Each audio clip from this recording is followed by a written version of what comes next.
Bismillahirrahmanirrahim. Assalamualaikum warahmatullahi wabarakatuh.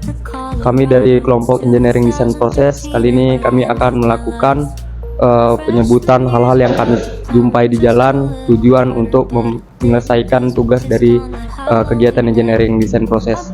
Sebelumnya perkenalkan, nama saya Baharudin dengan NIM 22010100034. Perkenalkan, nama saya Leo Anar Sakti dengan NIM 2201010049.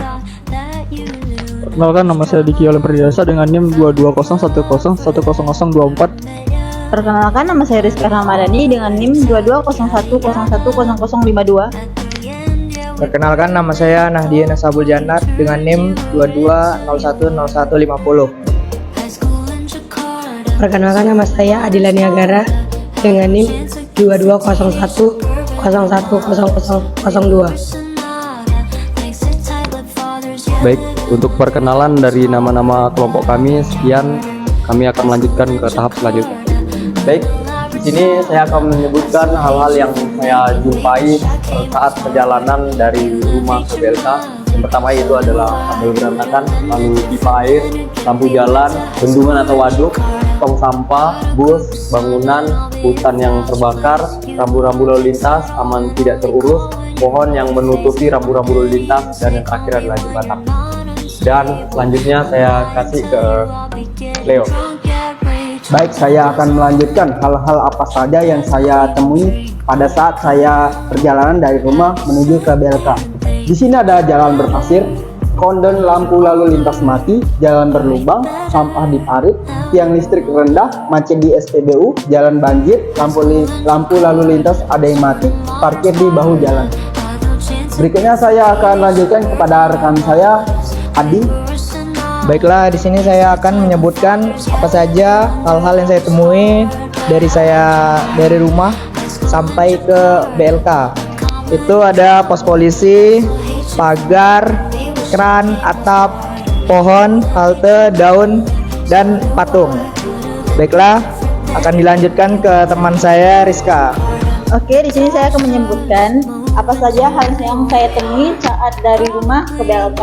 Yang pertama itu ada kabel berantakan, tumpukan sampah, genangan air, kantor polisi, tiang listrik, macet, mobil yang rusak, penggalian pipa, dan jembatan penyeberangan orang serta pembatas jalan yang rusak.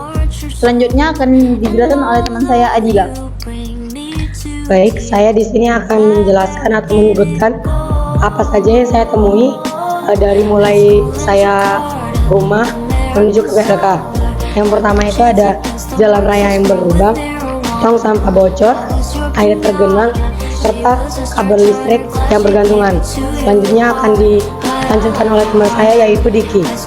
Baik, saya di sini akan lanjuti apa saja yang saya lihat dari rumah saya menuju BLK. Yang pertama itu adalah tumpukan sampah, tiang listrik, penggalian pipa, jalan yang berlubang, genangan air, tembok roboh, halte, pembuangan sampah, lampu lalu lintas, dan Pertamina. Sekian dari saya, terima kasih.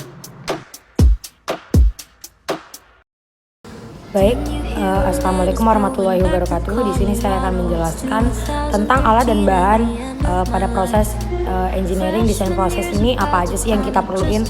Nah, yang pertama itu yaitu ada sticky notes, spidol, serta kertas A3. Di mana sticky notes ini berfungsi sebagai alat tempel atau kertas tempel tempat kita menyalurkan permasalahan serta solusi-solusi yang telah kita pikirkan. Lalu yang kedua, spidol itu untuk menuliskan pada sticky notes, dan kertas A3 itu berfungsi sebagai tempat di mana desain dari sebuah inovasi itu kita tuangkan di dalam kertas A3. Baik, di sini saya akan menjelaskan permasalahan utama pada tema atau permasalahan yang kami ambil, yaitu masalah yang paling utama dari yang paling kita banyak dijumpai itu yaitu masalah pada sarana dan prasarana yang terdapat pada jalan raya dan sekitarnya, seperti halte, di mana banyak halte atau tidak sedikit halte pada Tanjung Pinang ataupun daerah lain itu yang mengalami kerusakan, bahkan ditelantarkan dan tidak dipakai lagi. Nah, oleh dari itu kami ingin mengambil contoh yaitu dari halte tersebut. Baik, solusi di sini yang kami ambil atau kami berikan dan kami lakukan adalah dengan cara penyempurnaan pada sarana atau prasarana yang sekiranya dapat menjadikan sarana atau prasarana tersebut menjadi lebih baik dan lebih layak dari sebelumnya. Seperti yang kami lakukan pada halte yang kurang baik atau kurang layak, lalu kami perbaiki akan menjadi lebih layak lagi. Baik, pada kesempatan kali ini saya akan menjelaskan sedikit tentang hasil observasi yang kami temukan dari perjalanan dari rumah hingga ke BLK, yang mana banyak kami temukan objek-objek seperti bangunan, pohon, rumput, jalan, sampah, dan halte, yang mana kami memilih salah satu masalah yang ingin kami angkat yaitu halte. Jadi di sini kami akan merenovasi sebuah halte menjadi smart halte Tanjak. Jadi selanjutnya dan lebih jelasnya akan dijelaskan oleh rekan saya Rizka. Nah, pada kali ini saya akan melanjutkan penjelasan dari Bahar, yaitu fitur-fitur apa saja yang kami gunakan pada smart halte Tanjak ini. Nah, yang pertama itu smart glass yang digunakan untuk dinding pada halte. Smart glass ini bening agar memudahkan pengguna untuk melihat keluar. Nah, pada saat panas atau matahari memancar ke halte, maka kaca itu akan berubah menjadi hitam atau fotokromik. Yang kedua itu toilet. Nah, biasanya kan kalau toilet di halte susah atau nggak ada. Nah, di sini kami membuat toilet agar memudahkan pengguna untuk membuang air kecil ataupun besar. Nah, sekian saya akan dilanjutkan oleh Leo. Oke, baik, saya akan melanjutkan dari teman saya apa saja fitur-fitur yang terdapat dalam halte tersebut. Di dalam tersebut terdapat monitor dan juga speaker, yang mana fungsi dari monitor ini yaitu monitor tersebut akan menampilkan map yang dimana bus itu sudah berjalan sampai mana, sehingga kita tahu estimasi bus berapa menit lagi sampai ke tempat haltenya. Kemudian monitor tersebut juga mendetek GPS yang sudah terpasang di bus, sehingga kita di mana bus itu sudah berada. Dan juga di halte tersebut juga terdapat speaker. Fungsi dari speaker ini yaitu speaker ini sebagai pengingat saja, agar apabila kita mengantuk bisa terdengar dari speaker, sehingga kita tidak tertinggal oleh bus tersebut. Kemudian ada pintu otomatis. Pintu otomatis ini memiliki sensor terhadap bus, yaitu apabila terindikasi bus telah tiba dan berhenti, maka pintu akan terbuka secara otomatis berbarengan dengan speaker. Ini bertujuan agar penumpang memiliki waktu lebih cepat untuk menaiki bus tersebut. Saya akan menjelaskan tentang kelistrikan pada smart halte Tanjak yang kami rancang. Di sini terdapat 3 bagian, yaitu teras, ruang utama, kemudian WC. Pada ruang utama terdapat 1 breaker yang fungsinya untuk memproteksi seluruh kelistrikan pada smart halte Tanjak ini. Kemudian terdapat 11 stop kontak yang fungsinya ini untuk menyalakan AC, kemudian untuk mengecas HP, laptop, dan kebutuhan lainnya.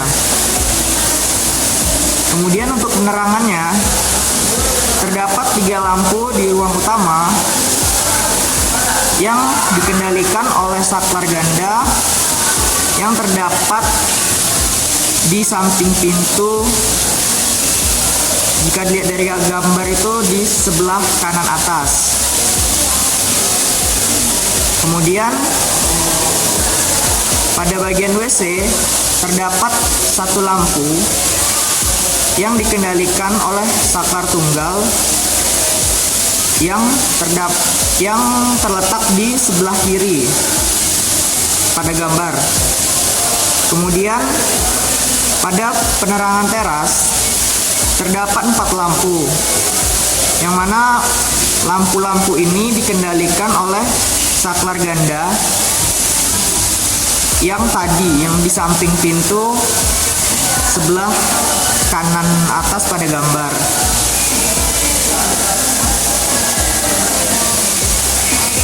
Itu saja yang dapat saya jelaskan. Sekian, terima kasih. High school in Jakarta, I won't but I wanna ask you when you talk about it, do I ever come? Baik, kesimpulan dari kelompok kami yang berjudul Smart House Tanjak itu memiliki beberapa fitur di dalamnya. Yang pertama adalah monitor yang terletak di bagian depan kaca. Terus adanya pintu otomatis untuk terbuka dan tutup sendiri. Adanya toilet di dalamnya. Terus ada tempat charger untuk HP. Dan yang terakhir itu adalah tempat duduk yang nyaman untuk orang-orang yang sedang menunggu bis yang akan datang. Dan yang paling utama dari smart halte kami adalah itu orang-orang bisa mengetahui bus mana yang akan mereka gunain atau mereka pakai. Sekian dari kesimpulan yang saya sampaikan. Wassalamualaikum warahmatullahi wabarakatuh.